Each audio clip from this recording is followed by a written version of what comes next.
समस्या त देशभित्रको पनि त फेरि मऱ्यो भने त आफैले ल्याउनु त गाह्रै हुन्छ नि है किन अन्त एकदम जोखिम मलेर यो बिचमा त्यो 17 जनाले ल्याउँदाखेरि अवस्थामा धेरै दुःख पाइयो त्यो बेलामा दुःख पनि पाइयो फेरि काठमाडौँको पहिला यात्रा विशेष त प्रवासमा भएको जो घटनाहरू छ अहिले मात्र दुबईको बन्धक केस 4 जना महिलाहरू बन्धक छ अनि त्यसपछि साउदीमा दुबईको भिसा छ मेरो योभन्दा पछि म काठमाडौँ गएपछि त्यो सम्बन्धित मन्त्रालयमा यो कुरा उठाउँछु विशेष त वैदेशिक रोजगार विभागमा माथि केटीको फुटा छ केटीको पासपोर्ट छ युएको भिसा छ तल मेल लेखिएको छ विभागले दिएको छ त्यो मान्छे अहिले दुबई हुँदै कुवेत हुँदै साउदीमा 9 महिना भयो अलपत्र छ त्यसको लोकेसन पत्ता लगाएर त्यसको श्रम सहचारीले त्यसको दूतावासले गर्नुपर्ने भूमिकामा अहिले म हुन्छ टेलिफोन गरेर तपाईँ यहाँ आउनुहोस् हुन्छ म त साउदी जान सक्ने अवस्था भयो त्यहाँको साथी पठाउने त्यो सम्बन्धित देशको त्यो साथीलाई पठाउँदाखेरि प्रक्रियामा त्यसको सबै चिज पत्ता लगाउनुहोस् त्यसपछि हुन्छ भन्छ भिसा दुबईको छ त्यस्तो समस्याहरू छन् त्यो त कतिपय ठाउँमा सम्बन्धित निकायमा पनि गैर जिम्मेवारी पूर्ण त्यो बेला सेटिङको सिस्टम अब यो बिचमा अहिले भर्खरै अस्ति भर्खर दुबईमा 60 जना क्लिनर भिसामा पठाए चूँकि नेपाल सरकारले बन्द गरेको छ त्यो बेलामा पनि सेटिङमा 60 जना पठाए मैले किन पठाइयो भनेर दरेकै मेन पावरलाई समातेँ त्यो गएर कुमार दाहालज्यूलाई पनि त्यो क्वेसन राखेँ र दुबईको 17 जना पीडित दुबईमा बेचिएको ललिता थापा सहितको एउटा केस र बर्दियाका चौधरी 2 जना भाइहरूको चेक ब्राउन चेक सहितको उनीहरूलाई बेचिएको केस जो युरोप कन्ट्रीतिर पठाउँछु भनेर खाएको पैसा सहितको दिएको उहाँले इन्टरभ्यूमै बोल्नु भएको छ 24 घण्टा 3 दिन र 7 दिन उहाँले फलो गर्नुहुन्छ या गर्नुहुन्न भन्ने कुरामा त्यो त हाम्रो परीक्षा पनि थियो त्यो भइसक्यो 3 दिन बितिसकेपछि म पुगेँ खै त्यो सर भन्दाखेरि महानिर्देशकज्यूले यो ठिक छ गर्नुपर्छ भनेर उहाँले हाम्रो संस्थागत रूपमा मैले यस्तै लेटर प्याडमा संस्थागत रूपमा नै दर्ता गरेर ल्याएको छु निर्देशकज्यूले हुँदैछ भन्नुहुन्छ त्यसो पल्लो कोठाको फार्म जाँदा दराज पनि राखिएको छ त्यसरी त न्यायमा पढेकोले त न्याय पाउन सकिन त्यस्ता समस्याहरूको विषयमा 7वटा प्रदेशमा मेरो अनुरोध विशेष त 7वटा प्रदेशमा हाम्रो उद्देश्य भनेको मजदुरका लागि मजदुर सरकारको भड्याङ बन्ने कानुनलाई पालना गर्ने हो सरकारको भड्याङ बन्ने हो अन्याय र अत्याचारमा परेको मान्छेको उद्धार गर्ने विशेष त हाम्रो लक्ष्य थियो अहिले हामी सरकारको भन्दा कानुनभन्दा माथि गएर एउटा शब्द बोल्ने पनि पक्षमा छैनौँ त्यो गर्ने पक्षमा पनि छैन तर सरकार नीति र विधि जो बनाएको छ त्यो नीति र विधिलाई कम्तीमा कानुनी राज्य जो शासनको प्रत्याभूति मजदुरलाई गराइदिनुपर्छ जस्तै श्रम अदालत खै हाम्रो कहाँ छ नेपाल सरकारले श्रम अदालतको प्रत्येक प्रदेशमा राखिनुपर्छ मैले योभन्दा अगाडि पनि मुख्यमन्त्री रोजगार कार्यक्रममा नेपालमै पनि मैले मुभमेन्ट बाँके बर्दिया बुटोल लगायत केही काठमाडौँमा पनि उपत्यकाभित्र केही मजदुरहरूको काम गर्ने सामूहिक मजदुरहरूको उसमा पुगेँ यही हाम्रो मुख्यमन्त्री रोजगार कार्यक्रम अन्तर्गतमा पनि मैले धेरै पटक हाम्रो खेमजी हुनुहुन्थ्यो त्यो बेलामा पनि मैले धेरैचोटि फोन गरेँ गाउँमा भएको समस्या त्यो राज्यको पैसा भनेको त प्रवासमा भएका मान्छेहरूको रेमिटेन्सको पैसा हो स्वतः यहाँ उत्पत्ति भएको पैसा होइन त्यो कि ऋण ल्याएको पैसा हो कि केही न केही उहाँबाट आएको पैसा हो त्यसमा पनि केही समस्याहरू स्थानीय सरकारमा भएकै हो अब माथिबाट त भएन स्थानीय सरकारमा त्यो भइसकेपछि त्यसलाई दण्डित गरिनुपर्छ जस्तै मैले प्रवासमा विदेशमा बेच्ने मेन पावरलाई एउटा अप्सनमा रेड जोनमा राखिनुपर्छ भन्ने हाम्रो माग छ भने त्यो स्थानीय तहमा पनि बेफानी गर्नेलाई राज्यले कारबाही गरिनुपर्छ जस्तै 13 लाख 15 लाख 18 लाख 19 लाख फ्रिज भएर गयो पैसा त्यो त स्थानीय तहको कारणले भयो नि सरकारले त पैसा हालत व्यवस्थापन गरेर भनेर गइसकेपछि स्थानीय तह दैलेखको नारायण नगरपालिकामा एउटा केस भएको थियो यही मुख्यमन्त्री रोजगार कार्यक्रमको सवालमा 18 को उपधारा 1 बमोजिममा रोजगार दिनुपर्छ भनेर त्यो प्याड बनाइएको छ त्यो रोजगार भरिनुपर्छ भनिएको छ तर त्यहाँ न त्यहाँ बाटो नाफिएको छ न त्यो जाली 3 मिटरको जाली हालेर फाउन्डेसन कति चाहिन्छ त्यो पनि व्यवस्था छैन तर फचोड भयो त्यो बेलामा 40 जना कामदार आएर आन्दोलन गरे नगरपालिकामा के म पनि पुगेको थिएँ तर उहाँले आन्दोलन गर्दाखेरि 440 रुपियाँको उहाँले रेट राख्नुभयो 510 तोकिएको थियो लास्ट 13 लाख रुपियाँ तपाईँको कारणले हाम्रो पैसा फ्रिज गयो भनेर मलाई शुद्ध सुनाउनु भयो प्राविधिक जाँदाखेरि पहिला तपाईँले नम्स एउटा ल्याउनु भयो पछि इस्टिमेट पनि ल्याउनु भएन अहिले बिल पे गर्ने भन्दै हुनुहुन्छ के हो यो तरिका त्यो बुझिएन रुल्स त होला किन भन्दाखेरि यो भन्ने कुरा गर्छु उहाँले भन्नुभयो यो त यो मिलाउने हो भनेर इन्जिनियर साहबले बोल्नुभयो नगरपालिकाको इन्जिनियर साहबले बोल्नुभयो त्यो बेलामा त्यो प्रत्यक्ष रूपमा मान्छे बस्ने मान्छे पनि छन् मसँग त्यो अर्को मोबाइलमा त्यो अवस्था रेकर्ड पनि छ त्यो भए हिसाबले यो स्थानीय तहमा इन्भेस्टिगेसन काम श्रम गर्ने ठाउँमा इन्भेस्टिगेसन गरिनुपर्छ र श्रम गर्ने ठाउँमा श्रम ठकिनु हुँदैन भन्ने हिसाबले नेपालमा पनि त्यस्ता श्रमिकहरू ठकिएका छन्। त्यहाँ पनि सरकारको ध्यान जाने विषयमा हामी सरकारलाई अनुरोध गर्ने हो। हामी अरू केही गर्न सक्दैनौँ, हामीले अनुरोध गर्ने हो र त्यो व्यवस्थापन गर्ने विषयमा सरकारले एउटा नीति बनाओस् र प्रवासमा जाने विशेष त म केन्द्रीय सरकारतिर नगएर अलिक प्रदेश सरकारमा लाई के अनुरोध गरेँ भन्दाखेरि प्रदेशबाट हामीले कतिजनालाई श्रम स्वीकृति गरेर बाहिर पठायौँ, कतिजनाले अलिक अलपत्र धेरै मान्छे इलिगल छ। कर्णाली प्रदेशकै पनि धेरै मान्छे इलिगल भएर बसेका छन्। इलिगल भएर किन बस्यो त्यहाँ? भिसा छैन किन बस्न बाध्य भयो भन्दाखेरि पठाएको मेन पावरबाट राम्रो काम पाएन, भाग्न बाध्य भयो। जस्तै कालीकोटकै केही मान्छे मैले नाम दिन लाँदाखेरि अप्ठ्यारो पनि पर्न सक्छ। 16 जनाको मात्रै मसँग चाहिँ डायरीमा पनि छ, मोबाइलमा पनि छ, निवेदन सहितको छ। उनीहरूसँग त्यो मेन पावरसँग पनि म गएर लडेँ। उनीहरूको कामको व्यवस्था गरेर फोन गरेको आधारमा काममा लाउँछ, दोस्रो दिनबाट उनीहरूको त्यो हालत हुन्छ। त्यो त श्रम स्वीकृति प्रदेशबाट गरेर गएका छन्। उनीहरूले त्यो सरकारको सम्बन्धित ठाउँमा घर परिवार सबलाई भनेर नसकिसकेपछि हामी कहाँ छ? अब हो त्यो भएपछि प्रदेशमा भरियो पासपोर्टमा भिसा लगाएर श्रम स्वीकृति गएको डाटा पनि सम्बन्धित मन्त्रालयले हामीलाई कम्तीमा हामीले त्योसम्म डाटा राखेर गयौँ भने हाम्रो कामदार कहाँ छ, हाम्रो नागरिक कहाँ छ, विशेष त नागरिक कहाँ छ। कालीकोट हेर्नुभन्दा अगाडि मैले एकजना 90 दिन जेलमा परेको मान्छेलाई उद्धार गर्दाखेरि त्यो कोर्टमा पुगेको थिएँ। मलेसिया कोर्टमा गएको थिएँ। त्यो कोर्टको पीडा र त्यो मान्छेलाई नेपाल ल्याउँदाखेरि हाम्रो माननीय दुर्गा रावजी हुनुहुन्छ, उहाँले टिकट काटेर पठाइदिनु भएको थियो। त्यो बेलामा 21,500 को टिकट काटेर पठाउँदाखेरि आउनु भएको थियो कालीकोट एकजना। उहाँको पनि प्रत्यक्ष फलोमा म त्यति बेला त्यो ठाउँमै थिएँ। त्यसो भए हुनाले अब हाम्रो आशा सरकारसँग, मजदुरकै सरकार छ अहिले।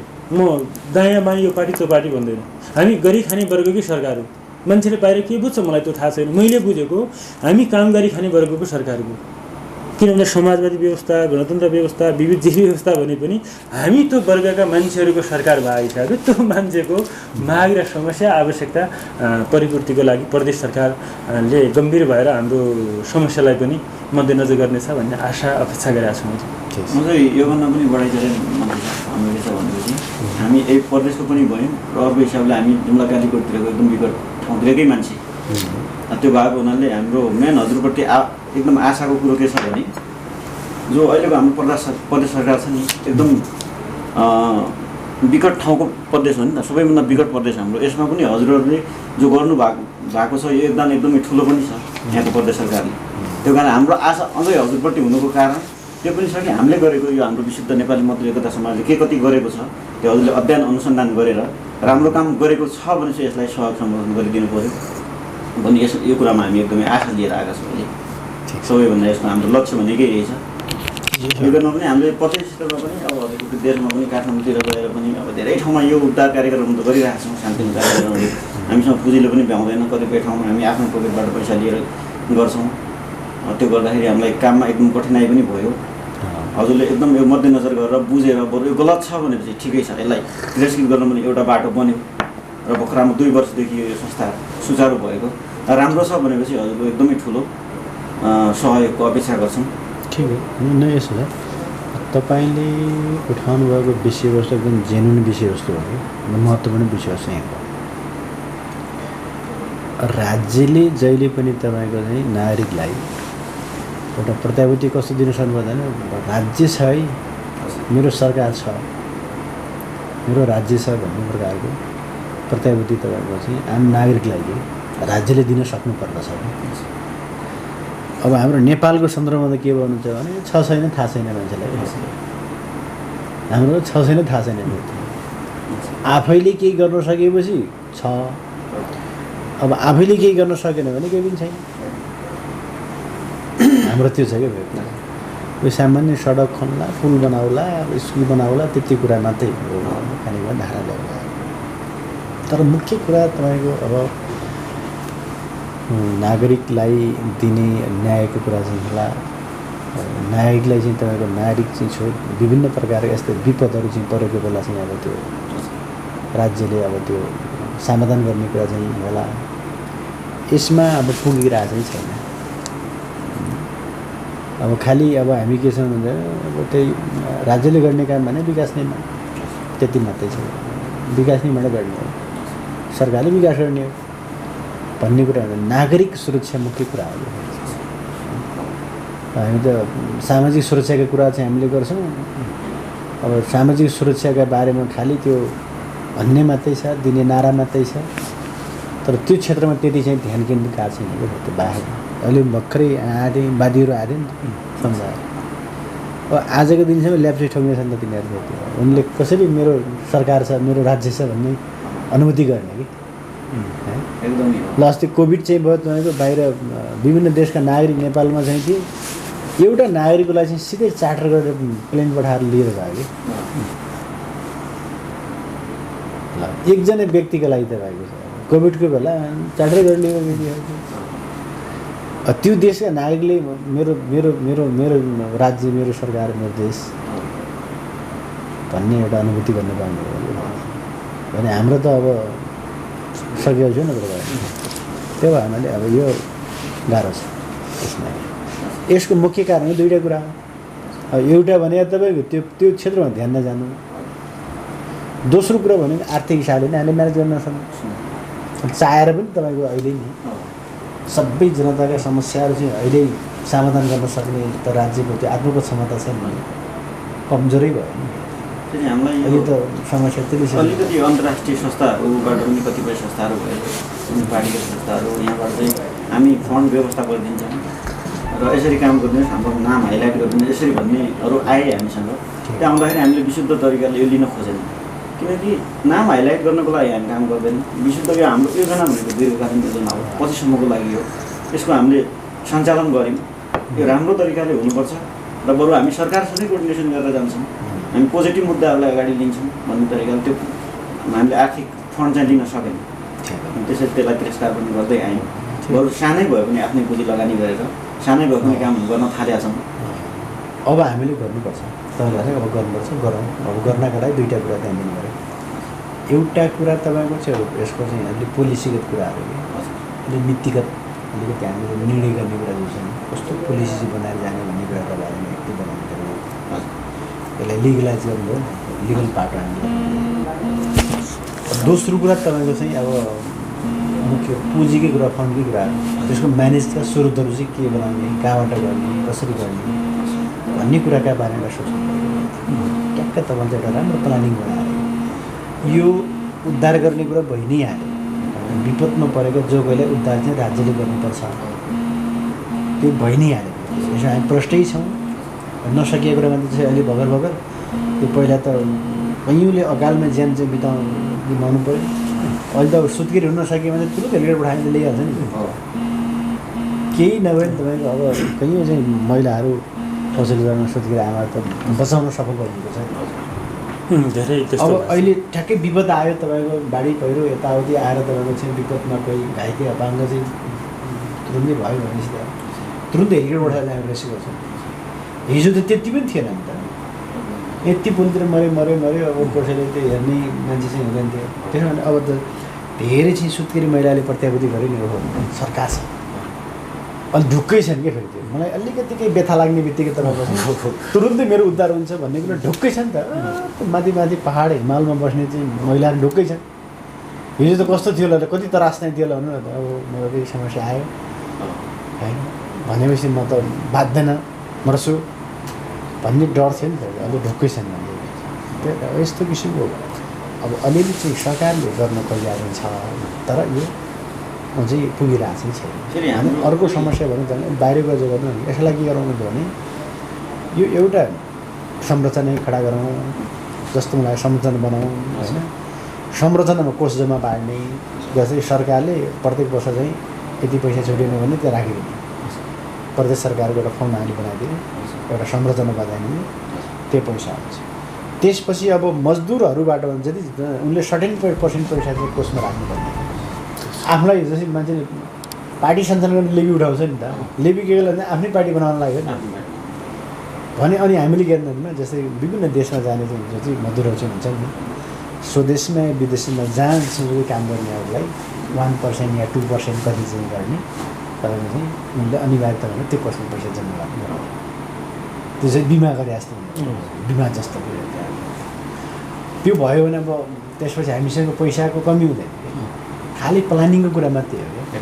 प्लानिङ मात्रै गऱ्यौँ भने त पैसाको समस्या हामी त प्लानिङै गरेन नि त्यसपछि हामीले पैसा नजुट्या न खालि पैसा छैन कसरी गर्ने के गर्ने भन्नेमा त्यहीँ बराबर आयौँ प्लान गऱ्यो भने तपाईँको पैसाको समस्या हुँदैन त्यो गर्ने गरी अब अलिकति संरचनाको चाहिँ हामी सोचौँ नि त यसलाई एउटा अलिकति हामी यसलाई एउटा कानुन पनि बनाउँ कानुनबाटै तपाईँको चाहिँ अब हामीले चाहिँ त्यो संरचना बनाइदियौँ भने सरकारी संरचना भयो नि त सरकारको चाहिँ भयो संरचना अनि सरकारको संरचना हुन्छ त्यसपछि अनि सञ्चालन गर्ने व्यक्ति होइन त्यहाँ प्रत्येक वर्ष सरकारको तर्फबाट यति पैसा भने त्यहाँ हालेर कोषमा त रहिरहन्छ नि त्यो त्यो खर्च हुनुपर्छ भन्ने छैन होइन भोलि अब धेरै पैसा भयो भने निर्णय गरेर अर्को ठाउँमा तानौँला कुनै विकासमा हालिदिउँला हाइड्रो पावर बनाउने अर्को गर्ने भन्नेमा हालौँला होइन पछि धेरै पैसा चाहिँ जम्मा भयो भने अहिले एउटा फन्ड रहिरह्यो भने मान्छे ढुक्क हुन्छ कि विदेशमा म कतै चाहिँ अप्ठ्यारोमा परेँ मरेँ यताउति भयो भने अब तपाईँको उसो भन्ने हुन्छ अनि हामीले चाहिँ प्रत्येक मृतकका लागि चाहिँ यति दिने भने निर्णय गर्न सक्ने हो नि त होइन जस्तै 2 लाख 3 लाख 4 लाख 5 लाख रुपियाँ दिने भनिसकेको हुन्छ यो राहत पनि पाउने आधारहरू लिएर मानिन्छ हामी यसरी यहाँ आएको पहिलो प्रदेश पनि हो किनभने एकैचोटि चलानको डल्लो चाहिँ सुन त बन्दैन तर पनि क्रमगत रूपमा चाहिँ हाम्रो जो प्रदेशमा विकास जो छ नि पहिलाको तुलनामा अहिले चाहिँ 2-3 वर्षमा निकै भएको छ सरकारसँग हामी पनि ढुक्क छौँ त्यो कारणले पनि अब राम्रो काममा हामीले आशा गर्नुको एउटा मूल कारण त्यो पनि हो एउटा त्यो गरौँ अर्को कुरा के गरौँ भने विदेशतिर नजाने व्यवस्था गरौँ त्यो भएको पनि यसलाई जस्तै अहिले पनि हामीले भने एकदम सही मुद्दा हो मुख्यमन्त्री रोजगार कार्यक्रम भनेर तपाईँको 3 अरब पैसा आयो ल कर्णाली प्रदेशका युवालाई 3 अरब पैसा चाहिँ जाने भने त सामान्य पैसा होइन 3 अरब भने चान्जिने पैसा हो त 3 अरब एउटा हाइड्रो पावर भन्छ त्यो त 1 वर्षको कुरा मात्रै भयो भने हामीले यही बल्लममा तपाईँको चाहिँ पैसा हामीले छुट्याउने हो त्यो पैसा साँच्चै रोजगारकै क्षेत्रमा लगानी गर्ने हो भने तपाईँको चाहिँ विदेश जानु पर्दैन कि यही पैसा कमाउँछ त्यति बेला मैले भनेको थिएँ यही पैसा कमाउँछ अब अहिले के भयो भन्नुहुन्छ रोजगारको नाममा अब समिति बनाएर त गर्ने तल डोजर लगाउने बाटो पनि खाने ट्याक्टर बनाएर त्यो गर्ने थालेँ मैले उभो समिति बनाएँ उभो समिति बनाउने भने त रोजगारीको लागि चाहिँ बनायो नि त त्यसरी मैले भनेको छु कि 1 करोडभन्दा मुनिको भर्सक तपाईँको चाहिँ उपभोक्तामै जानुहोस् टेन्डर नगर्नुहोस् भनेर भनेको छु त्यो भयो भने त मान्छेले काम पाउँछ नि आजै किन चाहिएको छ रोड हाँडा किन चाहियो भने विकास हाँडा किन चाहियो ढिलै होस् न तर रोजगारी सहितको विकास होस् न जस्तै मैले माथि रारामा तपाईँको चाहिँ अब त्यो कहाँ इन्डियाबाट बनाएको टाइल चाहिँ ल्यायो भने रारामा राखेर चाहिँ बनाउने त्यो भने डिजाइन गरेछन् तुरुन्तै क्यान्सल गराएर ढुङ्गाको बनाऊ भनेपछि जस्तै हाम्रो 5 अरबको चाहिँ प्रोजेक्ट हो भने 5 को 5 अरब पैसा त कहाँ आयो मुगुमा गयो क्या त्यो पैसा मुगुका मान्छेले पायो नि 5 अरब पैसाको चाहिँ मालिक त तपाईँको मुगुका जनता हुने भयो सुशासन भनेको एउटा ढुङ्गा मूल तरिका हो महँगो पर्छ नि अनि कहाँको इन्डियाको सस्तो पनि यतिको ढुङ्गा महँगो पर्ने हुन्छ पर्दैन मैले पढे पनि पऱ्यो हाल्दै पनि भने ढुङ्गो बेचे त मान्छेले मुगेको जनताले ढुङ्गा बेचे त ढुङ्गा बेचेर पैसा कमायो त आफ्नै ठाउँमा गयो आफ्नै गाउँमा गयो पैसा त आफ्नै जनताले पायो त्यसरी अब हामीले जाने भने अहिले हाम्रो के भन्दा विकासको नाममा सीमित मान्छेहरूको रजाइ हुने सीमित मान्छेहरूको चाहिँ सिन्डिकेट जस्तो चाहिँ बनाएको छ क्या थाहा छ समिति बनायो 4-5 जनाको नाममा भयो अनि माथि डोजर हाले यो मूल्याङ्कन गर्दा के हुन्छ 5 लाखमा डोजर मार्फत मेसिन प्रयोग गर्दा 5 लाखले बन्ने काम अब हामीले चाहिँ अब मेसिन प्रयोग नगरी जनता मार्फत काम गराउनु पऱ्यो भने त्यसको भ्यालुएसन 15 लाख हुन्छ कि 15 लाखमा संस्था गर्ने 5 लाखमा तपाईँको डोजरवाला दिने अरू 10 लाख घम्मै खाने कि त्यो गर्दाखेरि तपाईँको धेरै विषय त्यो आइरहेको छ छानबिन त्यसलाई तुरुन्तै कारवाही गर्ने होला त्यही त हामी मन्त्रीज्यूले भने जस्तै मलाई फेरि त्यसोले मन लाग्यो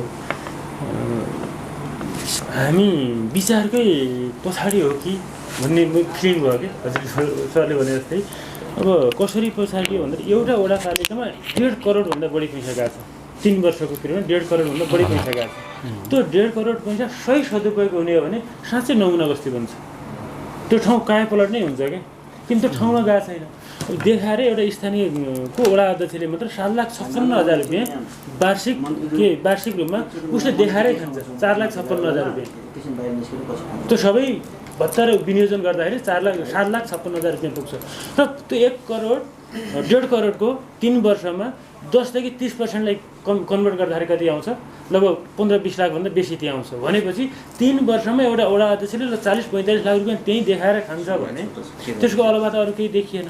त्यो भए हिसाबले यस्ता समस्याहरूलाई निराकरण गर्ने विषयमा विधिको शासन प्रत्याभूति गराउनको लागि स्थानीय तहसम्म त्यो पुग्यो भने मजदुरहरू पनि सुरक्षित हुन्छन्, स्थानीय जनता पनि सुशासनको प्रत्याभूति गर्छन् र सबैलाई त्यो अवस्था सिर्जना हुन सक्छ।